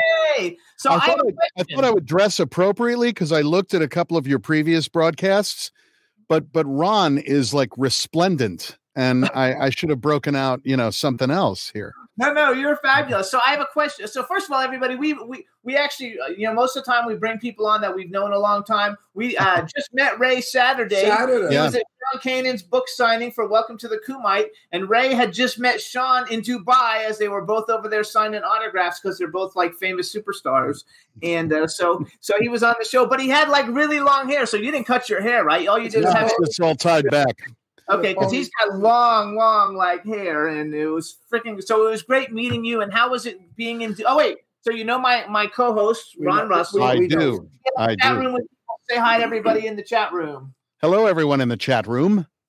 There you go. And they're saying that you're a narrator and that they love your voice. I mean, they like. Oh, that's lovely. We have a lady. Say hi to B. Claudia. She's in Germany. Hello, B. Claudia. Wie geht's? And she's she's in Germany, and she basically is when she's in the chat room, she knows everything about everybody who comes on, and she lets us know. Michelle Kanan said the food in Dubai was stupendous. It was outrageous. The food in Dubai was absolutely astonishing. There was an Uzbeki restaurant that we went to that was unusual and just brilliant. And then the Lebanese restaurants, and if you like to eat, go to Dubai. Yeah, no, I can't eat. No, we just cut out sugar. We're cutting out sugar, so now there's nothing to eat. Foods and garbage. Well, nothing processed in a nice shawarma, and there's no sugar there. There you go. Well, if there's no sugar in it, yeah. And they love it. So wait a sec. So I know you're an actor, and are you? And you narrate audio books and stuff. Are you? And you obviously because you're Darkseid. Yeah. Do you do a lot of video games and cartoons and stuff too? I've done some video games. I would love to do cartoons. I've appeared on a couple of animated shows, but it'd be great to do that regularly. Just the challenges for an actor doing animation that's rich territory. I'd love to get in there. Yeah, it's very rich territory. What did you do to get invited to Dubai? Because I want to learn so I could get invited to Dubai. Seriously, what is it you did that made what happened was I was cast in Zack Snyder's Justice League, and then the story of that film, there's a lot of drama around it. Zack stepped down from finishing the film for family reasons after a tragedy, and Joss Whedon took over. Joss Whedon reshot a lot of stuff and redid a lot of stuff and changed a lot of things around, and at some point I was no longer in the movie. The fans, when it came out in 2017, the fans really did not like the film, and there started to be this rumbling, and it's all down to the fans, that they wanted to see Zack Snyder's cut of the film, and it gained more and more momentum. And suddenly this very vocal, very tenacious group of people were getting a platform, more or less, and being listened to, I think, in many ways. And they were really persistent. And eventually Zack was given the green light, I guess. I don't know how all that stuff works. It's way above my pay grade, but to release his cut on HBO Max. And so I was back in the film. And, at no point, the one thing that I feel I really love the fans of this, because at no point, there was speculation. I heard Darkseid was in the movie. Darkseid is a huge character in the DC Comics world, and people were banding about, well, who was it? Was it Benedict Cumberbatch or James Earl Jones, or who did this? And I couldn't say anything, of course, because I was under an NDA. When it became apparent that it was me, there was nobody from the fandom who was like, "Who are you?" They just were like, "Welcome, open arms." And so I really owe a lot to these very persistent, very vocal people. So first of all, wait. Without being modest, you think you made the film happen? Do I think I made the film happen? Yeah. No. I think that, it's a joy to work with Zack Snyder, and it was great to get to know these fans and to interact with them.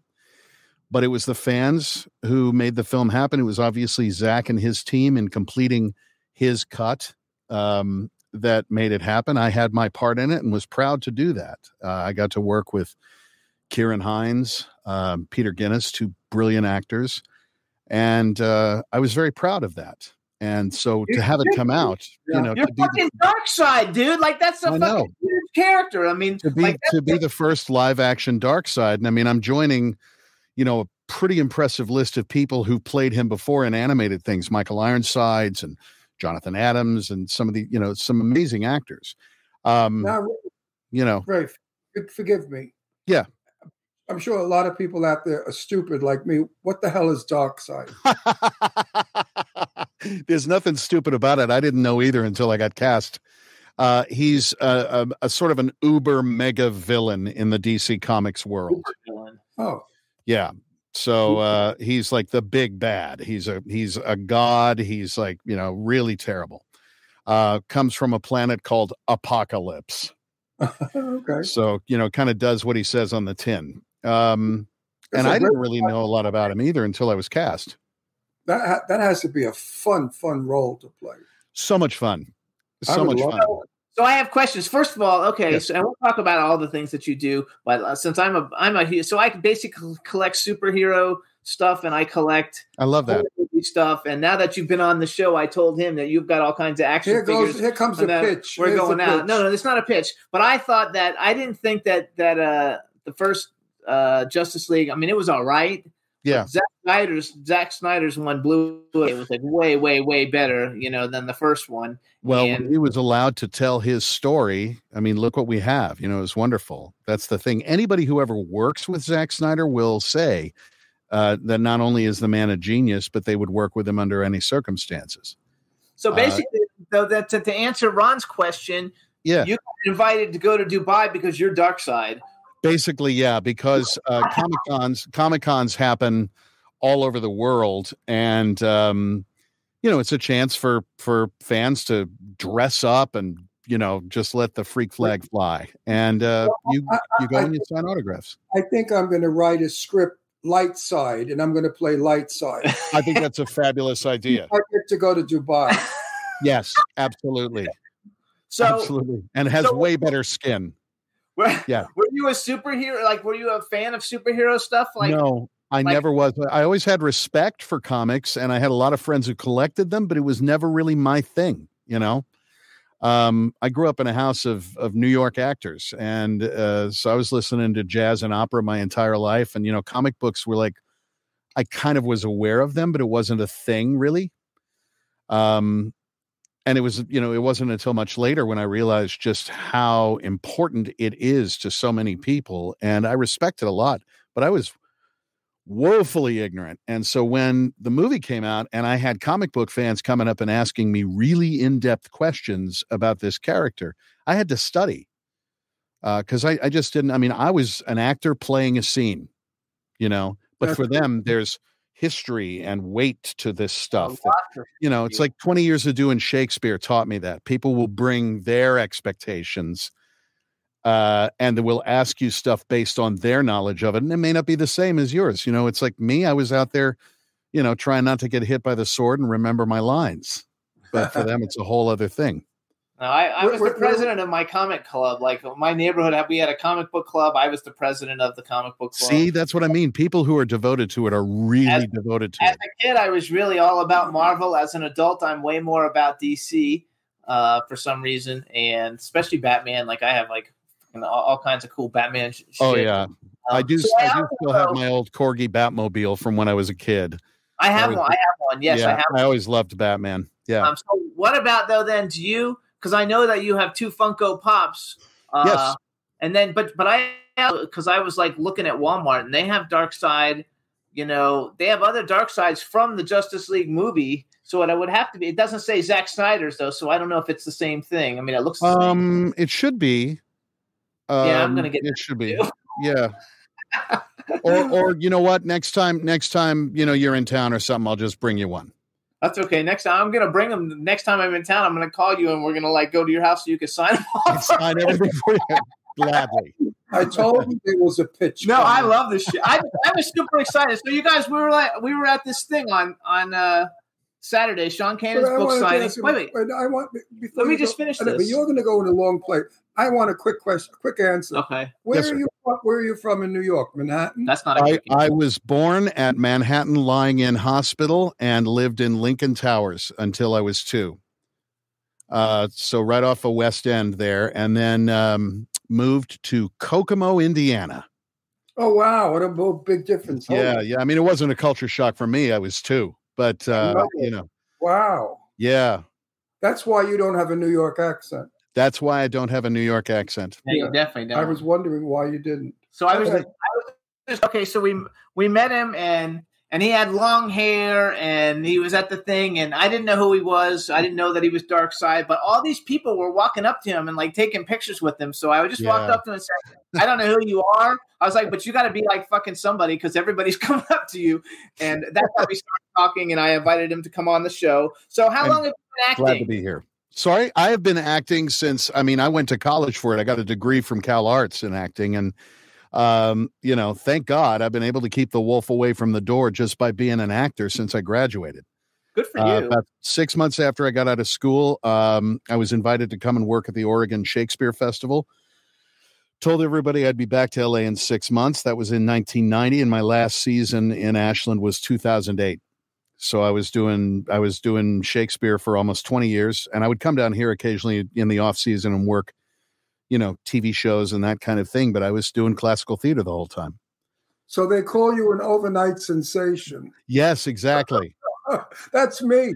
Exactly. Right. I've been 64 years and now I'm making 1 million movies and they said, Ron Russell, the overnight sensation. The overnight. Exactly. It's a Cinderella story. 60 friggin' 4 years later. Can you imagine? Well, I'm late enough. Sometimes, there's, is it Astro? Astro. Yes, it's Astro. My son. He's wonderful. He's wonderful. Astro. Hello, Astro. We have three rescue dogs. He's a rescue dog. Hello, Astro. Ray. Hi, Ray. How's it going? Looking fabulous. I must say, I like the cut of your jib, Astro. I enjoy those whiskers. Yeah, he looks like you. Yeah, he's got a gray beard, a white beard. Yeah. So, let me do some bragging for you real quick. You guys, some of the TV shows you could have seen Ray on: 911, Naomi, Animal Kingdom. We have friends on that. The Kids Are All Right, Modern Family, The Mentalist, Shameless, Sons of Anarchy, Justified, The Closer, It's Always Sunny in Philadelphia, Southland, CSI, Monk, Medium, The Sweet Life of Zack and Cody, Dragnet, In-Laws, Will and Grace, ER, Frasier, Murphy Brown. I know there's more. I just wrote down the ones everybody knows. Wow, that is my back catalog. That's something else. It's funny. My friend comments on this all the time. It's like I'll go months without a job, and then I'll be on something that's significant. You know what I mean? Like Murphy Brown or something like that. It's fun. I suffered during COVID because we had so many productions that we do. And they were on hold. And it was murder being a year without really having anything. And now I'm happily being happy. How many movies do I have? About six or seven movies. Incredible. I'll be working for the next year straight without stopping. So it is, in our business, it is feast or famine. It truly is. It truly is. Now, for me, narrating audiobooks, this is my studio. This is where I do audiobooks. Great. You do audiobooks? Yes. Yeah, I narrate audiobooks. And so I was able to work all through the pandemic because I have a home studio. So you have to know my friend, Barbara Rosenblatt. Sure, I do. Of course. Yes. Very talented. Barbara is the ¡1 female. She did Barbara Streisand's book. Yeah. Barbara Rosenblatt is called the Queen of Voiceover. Absolutely. She's a giant without question. We've been friends for like 20 something years. Amazing. She's a good gal. Yes. It's a tiny world too, this. It's like there's, I used to say there's 11 actors basically. You meet an actor that you've never met before, and within 5 minutes you realize you know 5 of the same people. Right. Yeah. Actually, B. Claudia from Germany is writing in the chat room that you've written over 300. I mean, that you've narrated over 300 books. Yeah, almost 500 at this point. 18 seasons with the Oregon Shakespeare Festival, and then she wrote a quote: "The biggest of actors is when they start to get very pleased with themselves because they're actors. Having something else that will keep you a bit humble is a good thing." Ray Porter, and you have multiple earphones awards. She's like. She's like awesome. Serious business, man. She's like the best. Well, I was in Barbara Rosenblatt's apartment, and she had a shelf put around the living room. And that living room has audiobooks that go completely around. And then one wall is all of the awards that she's won. She's won so many awards. And she's a major figure in this. Yeah. I don't think she has room anymore for her audiobook. And too, she was in Orange is the New Black, like the first 2 seasons. Yeah, right. The main character, like a big character in it. awesome. She was years ago. I founded Have a Heart, which was a benefit for AIDS. Right. And Barbara Rosenblatt worked in my benefit so many times because she sings, Sure. And she was a good performer. So Barbara Rosenblatt is really a darling person and very dear to me. That's wonderful. Yeah, we had at the Oregon Shakespeare Festival, we had the Daedalus Project, which was a thing we would do as a fundraiser for AIDS and HIV. We'd have panels of the quilt come in. I was the MC for a number of years. And all the money that we collected from our shows, we gave to the Elizabeth Foundation for AIDS Research. Yeah. Not AMFAR, because AMFAR was doing salaries of $100,000, and we thought we're not breaking our asses to make them rich. The money in ours was split between the Rogue Valley AIDS organization, which was where we were in the Rogue Valley in Oregon, and Broadway Cares Equity Fights AIDS. Oh, I have an award from Broadway Cares. I'm not surprised. Not for me. Would you believe her name keeps coming up? She comes to my house and she said, Ronala, I have something for you. I said, what, darling? She said, look, and it says, it's my real name, Ron Sorego. His outstanding work for Broadway Cares. It's a round glass. Beautiful. And I was so thrilled that she posted. He's still thrilled. He shows it there. Yeah, it's on my copy. Yeah. It's something to be proud of, without question. She put my name in. I never did it. She said, this guy has got to get an award because of all the hundreds of thousands of dollars he's raised. I did drag. I impersonated Jane Russell. Yes. And our show was all female impersonators who sang in their own voice. It was a beautiful show. It wasn't cheesy. And I don't want to date you, but that was pre-Stonewall days, was it not? During and after. Okay. Yeah. It was years. Yeah, a long time. I mean, that's what a time to be in the village. Well, I'm 82. He's 82. I don't know if you knew how old he is. He's 82. So I've been around a long time. Well, you're well cared for. Well, Franklin Delano Roosevelt signed my birth certificate. Thank you. Franklin Delano Roosevelt signed your birth certificate. So I have this on my birth certificate, which is really like having Abraham Lincoln on your birth certificate. So you do other things besides acting too, though, because I wrote down, unless it's incorrect, that you were the first AD on Argo. Are you in Argo? No, the character I played was first AD. Oh, the character you played. Yes, I played a first AD on Argo. Oh my God, I thought that you were the first AD. No. I was an actor. I've seen that movie a bunch of times. Well, at the very beginning when they introduced John Goodman's character, we're on a film set at Warner Brothers in the 70s, and it's a sci-fi film, and the actor has a problem with his makeup, and I get John Goodman, and Goodman and I are walking in, and I'm explaining what the situation is to John and how bad this actor is and all that. So, yeah. So you guys, Argo, Ben Affleck, Alan Arkin, Victor Garber, John Goodman, Bryan Cranston, Clea Duvall, Tate Donovan. It was a huge one. I think it got an Academy Award nomination. I learned something from Lara Spencer of ABC Good Morning News a long time ago. She said, whenever you mention a name, let people know. We mentioned Barbara Rosenblatt. She played Mrs. Metcalf in Quick Run. The way music, she ran the whole play. Mm-hmm. Secret Garden. Barbara Rosenblatt was Mrs. Metcalf in Secret Garden. There you go. Oh, there we go. So now, for those of you out there who don't know who she is, now if you've seen Secret Garden, yes, you know who. And you can look her up on Audible and download some of her titles because she is a legend in audiobooks. The sexiest voice in the world. She smokes, and I tell her, Barbara, don't smoke. You're going to wreck your voice as she lights up. And she has a sultry, sexy voice that relaxes you, puts you in a very relaxed state. How's your voice? You do different voices or yours? I do different voices. And I mean, when I'm narrating books, it's, if the character is from a certain place, I try to do the dialect, I'll do different. You play all the parts like she does? Yeah. You play all the parts. She plays all the parts too. Yeah, that's exactly right. Now you won awards, right? Many awards. You know something? I've won a lot of Earphones awards. I just won an audio award last year for Audiobook of the Year. For a thing I did called Project Hail Mary. And it also won in the sci-fi category. And I have a trophy from like the Voice Arts Awards from a few years back. Not like a lot of my friends. I was able to call a couple of my friends and go, because the trophy is like this delta shape. And I called them. I've got triangles in my house now too, because these guys have got, the side of their house is sagging from all the awards. But the award party, I was Barbara's date for one of the award parties we went to. Oh, and they were, and was that in New York? In New York, I lived. Yeah, that would be the Audies. That would be the Audie Awards. Yeah, biggest one, right? Isn't that the biggest one? That's the one.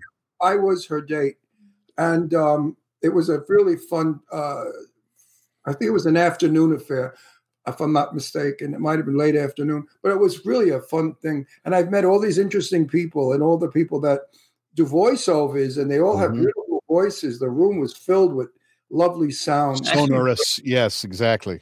The voices are sometimes. I was at a Comic-Con in Orlando called MegaCon, and like the voice actor people, like they had bigger lines than the movie stars did. A lot of them do, because I didn't even know who the people were. I had to go find out who they were. So, and a lot of voiceover, a lot of actors have said, my survival is voiceover. If it weren't for voiceover, I would be old and poor. Yeah. And they really, voiceover, you could be any age. You can be any age, and and what's great is you have the benefit of being able to walk down the street without interruption. You know what I mean? Because nobody recognizes your face. You do female voices too? I do. Yeah. That's been an ongoing struggle for me, is to try to do it right, because you get it a little bit wrong and you sound like you're pandering, and I mean, it takes a while. You get to where you realize I've met women with lower voices than mine. Wow. And so it's less about timbre and more about the character.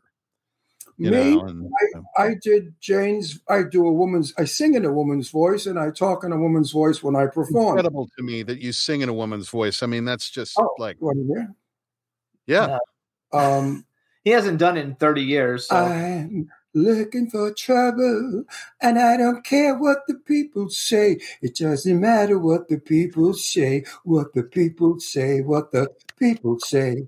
I'm going to find me a lover, one in his prime, one who could show Jane a real good time. and I had to lose my New York, Brooklyn accent because I play mafia. But he also looked like her. Yeah, just like her. But I play mafia in all the movies. I mean, I play, tough guy, always the rough, tough killer. Sure. So for me, it was wonderful going out and performing as a sexy, beautiful Jane Russell. And That's then incredible. The next day being in a movie, like I was in Charlie's Angels, and I played a detective. I don't know if you can see this or not. Let's see. Not really, but okay. Hold on a minute. Let Grandma put on the glasses here. Actually, Juan, do you have the picture from last week still that we put up there, Juan? I don't know if Juan's got it, but we had a picture last week of him that we showed. That's fantastic. When I had at one point, I had Jane came to my house for dinner, and I never really discussed too much about my impersonating her because I thought she would be offended. Mm-hmm. Even though we were best friends, we never got there. For some reason, she avoided that conversation. Mm-hmm. And I said to her, Jane, because of you, I couldn't do you, therefore not raise the money we raise for the people who need. So indirectly, you gave us all these hundreds of thousands of dollars to help find a cure for AIDS. That's a fantastic way of thinking about it. Christian, she was a very devout Christian. That moved her so deeply that she said to me, Ron, I thank you so much for impersonating me, and I'm very honored and flattered. So then she opened up about it. Because for years I wondered, why doesn't she ever mention my impersonating her, ever? She didn't like me as a woman. She liked me as a man. Mm-hmm. Because, her values were different than... yeah, I get that. I get that. My sister saw a picture of me as Jane Russell, and my sister turned to me and she said, thank God Mama and Papa are dead. So it was a different time, wasn't it? Yeah. Yes, Juan. You know what I mean? And my sister didn't get it that I do that as a career. That's there amazing. You go. That's amazing. There he is. Now you can see it. Yeah, that's me. Good job, Juan. Thank you. Amazing. But I don't. You look like you should be painted on the nose of a B-25. Look at you. Right. But the people don't understand. I never lived as a woman. I don't dress as a woman. It was a part of the play. It was a performance. It was a role you played. Yeah. to raise money for my people who were dying like flies one after another. And I had to do something because I lost so many friends. And yeah, I think about it like I think about so many of my friends, and I always, I mean, without getting too morose, I always think about all of the performances I'm never going to see, or the songs I'm going to hear, or the Exactly. you know, the jokes, or the plays that are being written. And we lost the best and brightest of a generation. Talent. So my best friend Tommy, who I grew up with, he was dying from AIDS. And I was with him one day and I said, gee, Tommy, I wish there was something I could do for you. He said, you can. He said, go out there and in person, he knew I did, Jane. He said, and raised money for AIDS. And I said, that I'll definitely do. And I did it. That was very cool. Okay, so we've got 7 minutes left. I want to ask you some hypotheticals. 7 minutes to heaven. All right, let's go.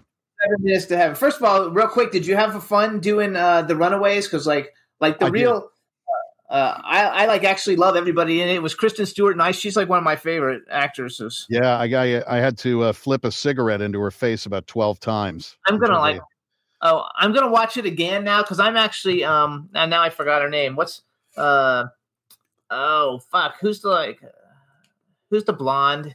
I'll tell you. Dakota Fanning. Lita Ford. The real and Cherie Curry. Yeah. They're both friends of mine. I'm friends. Right. You had mentioned that. Yeah. So it's so cool to have the real ones in it that you were in. All right. That was one of the strangest things real quick on that day when we were shooting, because Dakota came in for kind of a costume check. So she's done up like Cherie Curry, and right behind her was Cherie Curry. Oh, how was that? Yeah, that was amazing. I would love that. All right. So hypothetical, you've already done a lot of really cool shit. Male and female actor that you would like to work with that you haven't worked with. And the second part of the question is, if you could have ever been in any movie that's ever been made, what movie would you have liked to have been in? Oh, that's a tough one. I would say if I could pick any actor that I would really, really, really kill to work with is David Strathairn. Oh, yes. Who is one of the finest actors that I've ever seen. I admire him so much. I admire his work so much. I would kill to do something with him. If I could have, and that's a really good one because I think that I've loved him ever since I saw him in Sneakers. Yeah, I mean, go back. There's a movie that John Sayles directed back in the 80s called Matewan, about the coal mining wars in West Virginia. He's genius in it, and everything else I've ever seen him in, he is absolutely flawless. His economy, you never smell him acting. I love him so much. He's very good. That's a good pick. Yeah. Okay, female. Boy, there's a lot. My goodness. Wow. You can pick more than one if you got a couple that come to your head. I got a few that come to mind. Sophia Loren, how about that? That's Sophia Loren. I mean, come on. I probably would just be sitting there with my jaw dropped the whole time. I worked with her back in '59. Amazing. And she's wonderful. I love her. Yeah, that's the thing is there's so many brilliant actresses just through history that would I love to work with them? And I have to clarify that with, could I reasonably function if I was on the same set as them? Meryl I mean? Helen Mirren would be someone. Yes, I agree. Obviously Meryl Streep, sure. I mean, there's so many. And again, actors as well. Judi Dench.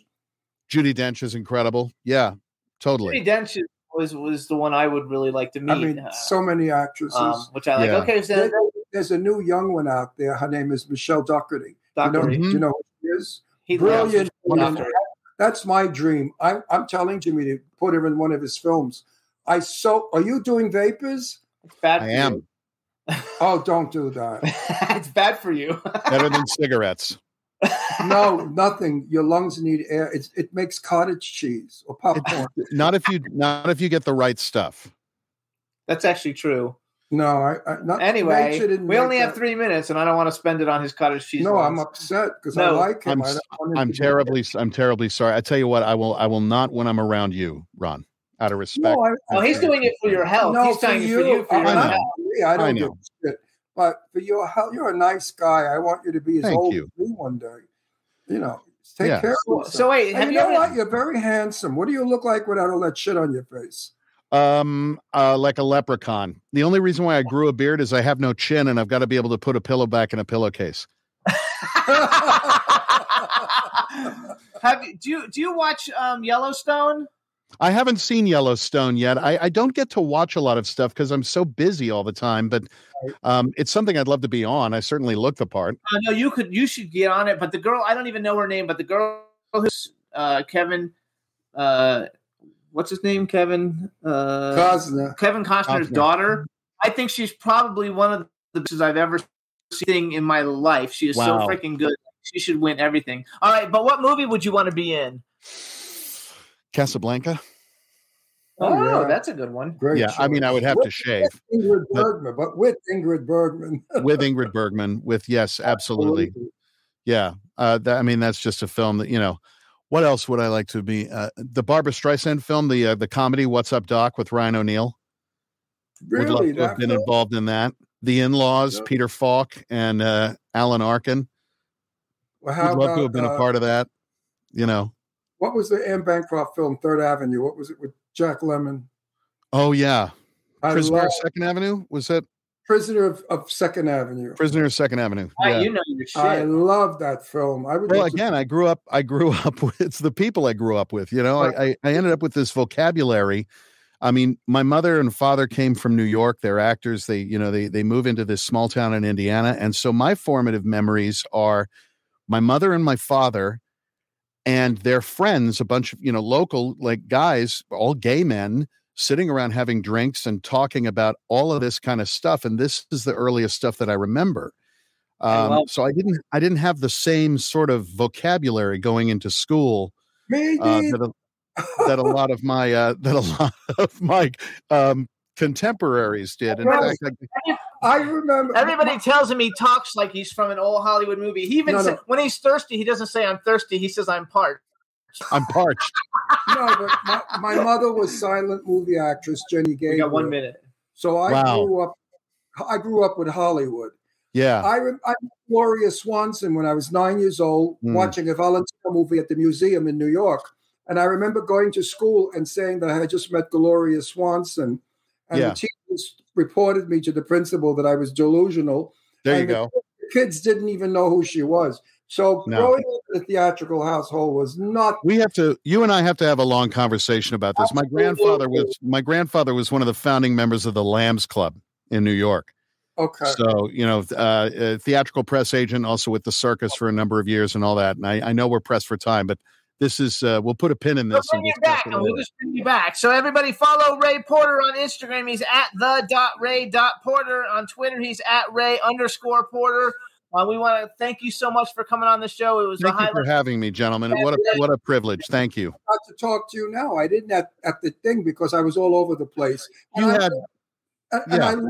love Linda. Yes. Linda, the soap opera actress, not Linda. No, not right. Time. Anyway, we got to go anyway. I was with her. Anyway, Ray, we'll see you in town. We'll see you in town. We'll see you soon. I look forward to it. Thank you so much for coming on the show. We so appreciate holiday. it. Are you Christian? Thank you. Merry Christmas to you. Have a brilliant and a happy new year. And have all of the fun. And eat all of the good food except the sugar. That's right. Thank you so much. All right. Merry Christmas, Ray. Bye, Ray. Thank you. Bye. Congratulations on everything. What a nice Thank guy. you. Absolutely. What a sweetheart of a guy, folks. What a nice guest. All right, everybody. We'll see you next week for the Christmas show. Yes, Christmas show. A lot of fun. All our friends are popping in Talk and to you later. out and in to say Merry Christmas. Bye. Bye-bye. Somebody can turn out to be so wrong. Yeah, we in the mix. Yeah, we in the mix, it's another episode. Here we go, the Jimmy Star Show with Ron Russell. Interviewing the hottest, newest, and truest of today's celebrities. Make sure to subscribe so you can get notified weekly. Jimmy Star, he's the king of cool. Ron Russell, he's a gorgeous dude. Chat room is live and you would be a fool not to vibe with us at the Jimmy Star Show with Ron Russell. Come watch it live on W4CY Radio. Miss some past episodes, download on iTunes. The Jimmy Star Show with Ron Russell. It's the Jimmy Star Show with Ron Russell. This holiday season, Peloton's got a gift for you. Get up to $400 off Peloton Bike, Bike Plus, or Tread packages. Choose the package that's right for you with accessories like our cycling shoes, a heart rate band, non-slip grip dumbbells, and more. Peloton, fitness that stays with you. This limited time offer ends December 25th. Visit onepeloton.com to learn more. All access membership separate. Offer ends December 25th, 2022. Excludes Bike, Bike Plus, and Tread Basics. See additional terms at onepeloton.com. Whether it's Kroger Simple Truth Turkey or mac and cheese with Murray's English Cheddar or pie made with fresh Cosmic Crisp apples, there are many dishes we look forward to sharing during the holidays. And Kroger has all the fresh ingredients you need to turn today's holidays into tomorrow's memories. Kroger, fresh for everyone. Choose from a great selection of digital coupons and use them up to 5 times in one transaction. Check our app for details. Kroger, fresh for everyone.